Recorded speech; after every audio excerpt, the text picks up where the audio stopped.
డీమార్ట్ ప్రస్తుతం భారతదేశంలో మధ్యతరగతి కుటుంబాలకు అత్యంత విశ్వసనీయమైన సూపర్ మార్కెట్లో ఒకటి. చిన్న మ్యాగీ నుండి బిస్కెట్లు, చాక్లెట్లు ఇలా ఇంట్లోకి ఏ నిత్యావసర వస్తువులు కావాలన్నా డీమార్ట్ వెళ్లాల్సిందే. ఎందుకంటే అక్కడ ప్రతిదానిపై మనకు డిస్కౌంట్ లభిస్తుంది. ఇతర మార్కెట్ల పోల్చుకుంటే అక్కడ తక్కువ ధరకు సరుకులు దొరుకుతాయి. ఉదాహరణకు డీమార్ట్ 149 రూపాయలు విలువైన పాల ఉత్పత్తులను ఆఫర్ కింద 99 రూపాయలకే పొందొచ్చు.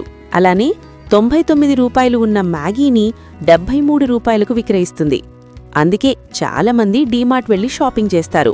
ఈ ఆఫర్ల కారణంగా డీమార్ట్ ఇతర మార్కెట్లను వెనక్కి నూకి టాప్లో ఉంటుంది. అయితే ఇక్కడ చాలామందికి వచ్చే డౌట్ ఏమిటంటే తక్కువ ధరకే సరుకులు ఇవ్వడం ద్వారా డీమార్ట్కు నష్టాలు రావా అని.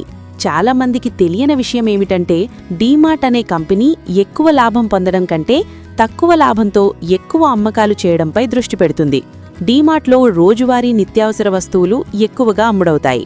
దీంతో స్టాక్ను త్వరగా అమ్మివేసి దాని పెట్టుబడిపై త్వరగా రాబడిని పొందుతుంది. ఇక్కడ మీరు తెలుసుకోవాల్సిన మరో ముఖ్యమైన విషయమేమిటంటే డీమార్ట్ కంపెనీ సరఫరాదారులతో వ్యవహరించే విధానం. సాధారణంగా ఇతర రీటైల్ కంపెనీలు విక్రేత బిల్లులను క్లియర్ చేయడానికి టైం తీసుకుంటారు. కానీ డీమార్ట్ మాత్రం ప్రతీ నెల బిల్స్ క్లియర్ చేస్తుంది. దీంతో తయారీదారుకులు కూడా కాస్త తక్కువ ధరకే డీమార్ట్కు వస్తువుల సరఫరా చేస్తారు.